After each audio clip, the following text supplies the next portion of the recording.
کسی تجربے نے غلط ثابت کیا ہو آج تک جو میں دعوے کے ساتھ کہہ سکتا ہوں کہ نہ قیامت تک یہ ہو سکتا ہے جو کیونکہ اللہ کی آیتیں ہیں اور انسان کا علم ہے جو بہت ہی محدود ہے، تو انسان کا محدود علم اللہ کی آیتوں کو کور نہیں کر سکتا۔ اسی طریقے سے علی کا علم اللہ کا دیا ہوا علم ہے، تو علی کی منزلت تک کوئی پہنچ نہیں سکتا۔ صلوات بر محمد وآل محمد۔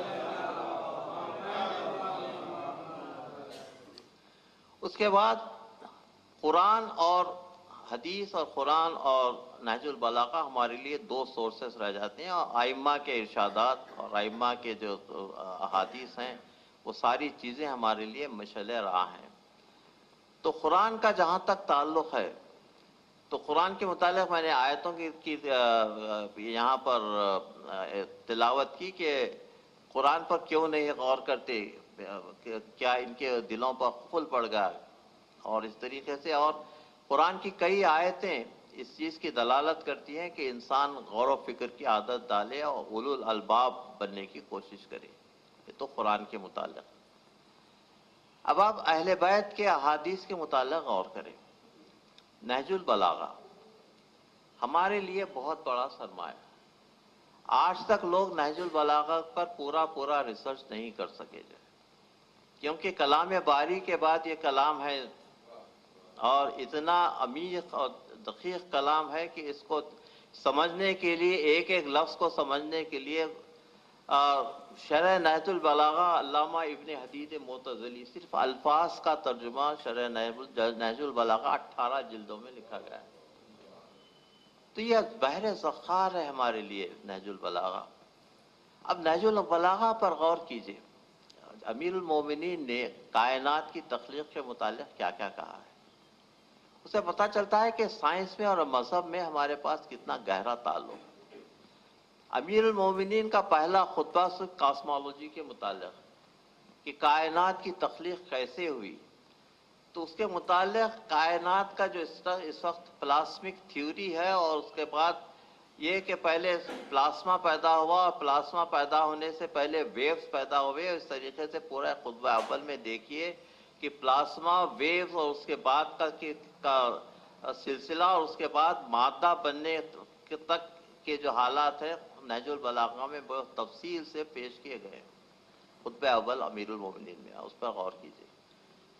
اس پر کافی ریسرچ کی ضرورت ہے کیونکہ وہ جو ٹرمز مولا متقیان نے یوز کیا ہے اس کو آج کل ماڈرن ٹرمینالوجی میں اس کو ترجمہ کر وہ لوگ کر رہے ہیں، اور میں نے بھی اپنے لحاظ سے کوشش کی ہے کہ وہی چیزیں جو آج کل معلوم ہے کاسمولوجی کے متعلق اور فارمیشن آف دی یونیورس کے متعلق، وہ فرسٹ 3 منٹس جو کتاب ہے اس کے اندر کائنات کی جو پہلے 3 منٹ ہیں اس کے سارے احوال اس پہ موجود ہیں۔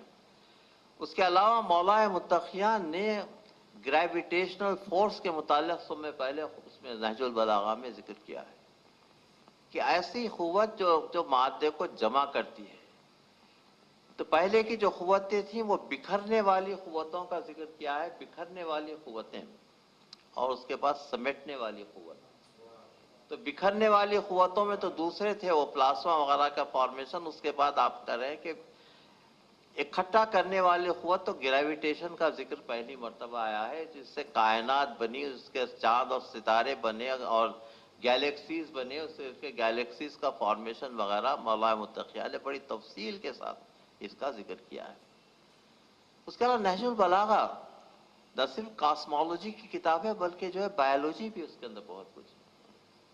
مولا کا ایک پورا خطبہ چیونٹی کے متعلق ہے، آپ نے سنا ہوگا یا پڑھیے ضرور چیونٹی کے متعلق، چیونٹی کا ایلیمنٹری کینال کہ کس طریقے سے چیونٹی غذا کو ہضم کرتی ہے، اس کا چیونٹی کے ایلیمنٹری کینال کا پورا ڈسکرپشن اس میں، ایسے وقت جب کہ دوربین کی جو ہے دریافت نہیں ہوئی تھی اور بایولوجی اس مقام پر نہیں تھی کہ اینیمل اناٹومی کو اس ڈیٹیل کے ساتھ پیش کیا گیا ہے، اس طریقے سے امیر المومنین چیونٹی کی اناٹومی کو پیش کر رہے ہیں۔ اس کے بعد مور پر، پیکاک پر ایک پورا خطبہ پیکاک پر اس کے پروں کی اور اس کے رنگوں کا جو ہے تو رینبو کلرز کا ذکر اس کے اندر کہ کس طریقے سے خوبصورتی سے اس کے پروں کو جمایا گیا ہے، تو پیکاک کا ذکر۔ اس کے بعد بیٹ کا ذکر، ابابیل کا ذکر، کس طریقے سے بیٹ اڑتی ہے اور کس طریقے سے اندھیرے میں چیزوں کو دیکھتی ہے۔ الٹرا وائلٹ ریز اور انفراریڈ ریز کے جو اندھیرے میں انفراریڈ ریز ہے، انفراریڈ ریز کے متعلق مولا فرماتے ہیں کہ بعض ایسی شعاعیں ہیں جس کو وہ دیکھ سکتی ہے اور اس کی آنکھیں اس کے لیے سینسیٹیو ہے۔ ہماری آنکھیں ویزیبل لائٹ کے لیے سینسیٹیو ہیں، لیکن بیٹ کی آنکھیں جو ہے وہ انفراریڈ کے لیے سینسیٹیو ہے۔ مولا فرماتے ہیں کہ انفراریڈ کی سینسیٹیو آنکھیں ہیں، وہ دیکھتی ہے اور اپنی غذا کی تلاش کرتی ہے اندھیرے میں سے۔ تو بایولوجی کے کتنے مقامات ہیں اس کے اندر دیکھیے۔ اس کے بعد پلانٹس کے متعلق جو مولانا فرماتی ہے، اور بہت بڑی چیز جو اس کے اندر ہے وہ یہ ہے کہ مولا فرماتے ہیں کہ جہاں تک پلانٹس اور اینیملز کا اوریجن ہے، دونوں کا اوریجن ایک ہی ہے، دونوں میں ڈی این اے کامن ہے۔ ڈی این اے کے اختلافات تھوڑے ہیں، لیکن ڈی این اے جو ہے، جو اسٹرکچر ہے حیات کا، وہ دونوں کامن ہے اس کے اندر۔ تو اس طریقے سے مولا نے حیات کی ابتدا کے متعلق بھی اس کے متعلق ذکر کیا ہے۔ تو یہ ہے مولا متقیان کا نہج البلاغہ، اور نہج البلاغہ میں علوم کا خزانہ۔ میں نے عرفان کے متعلق کل آپ کے سامنے باتیں عرض کی تھیں کہ کس طریقے سے توحید کے متعلق مولا متقیان کے ارشادات ہیں، اس طریقے سے عرفان کے متعلق مولا متقیان کی دعائیں ہیں۔ آپ اور ہم دعائے کمیل پڑھتے ہیں شب جمعہ۔ دعائے کمیل کے الفاظ پر غور کیجئے کہ کس طریقے سے مولا متقیان نے اللہ کو یاد کیا ہے۔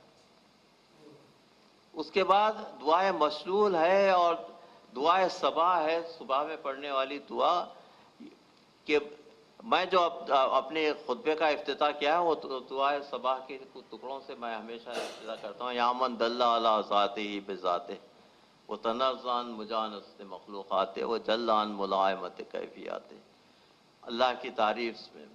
تو مولا متقیان کے دعائیات جتنے ہیں وہ دعائیات پر غور کیجیے۔ اس کے علاوہ ہمارے چوتھے امام کا کنٹریبیوشن دیکھیے۔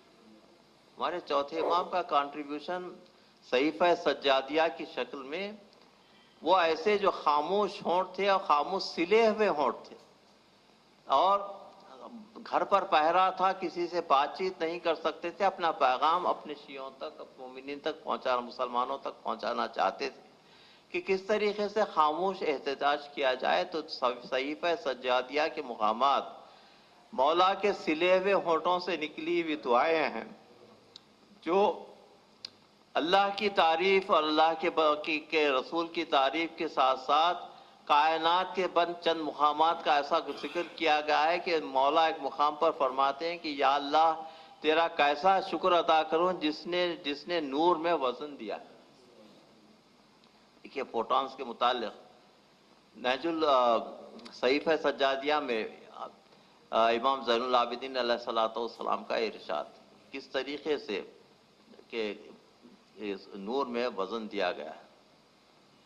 اب ہمارے ائمہ کے اور زندگی کے حالات پر غور کریں تو چوتھے امام نے اپنی ساری زندگی اپنے دو ائمہ کی تربیت میں صرف کی، اور دو ائمہ ہمارے پانچویں امام اور ہمارے چھٹے امام امام زین العابدین علیہ الصلوۃ والسلام کے زیر سایہ پرورش پائے۔ وہ اس کے بعد ان دونوں ائمہ نے تقریباً 40 سال تک اسلام کی خدمت کی، باپ اور بیٹے۔ ابن ندیم کی کتاب ہے الفہرست۔ اس الفہرست میں ابن ندیم نے یہ بیان کیا ہے، میں ریفرنس کے ساتھ آپ کو ذکر کر رہا ہوں، کہ یہ دونوں باپ اور بیٹے نے مدینے میں ایک یونیورسٹی کھولی تھی۔ اس یونیورسٹی میں 300 مضامین کی تعلیم دی جاتی تھی۔ 300 مضامین کی تعلیم باپ اور بیٹے دونوں مل کے دیتے تھے۔ اور یہ 300 مضامین کیا کیا تھے؟ یہ ہمارے بچوں کے لیے ہے کہ بھئی آپ کا ورثہ جو ہے، علمی ورثہ ہے ہمارا، جو ہے علمی ورثے کو ہم کو حاصل کرنا چاہیے، اور دوسرے فرقوں کے اس کے مقابلے میں ہم کو یہ امتیاز ہے کہ ہمارے جتنے رہبر تھے وہ سارے کے سارے ایسے عالم تھے کہ ان کو علم اللہ کے طرف سے دیا گیا تھا، انہوں نے علم کی مثالیں پیش کی اور علم کے دریا بہا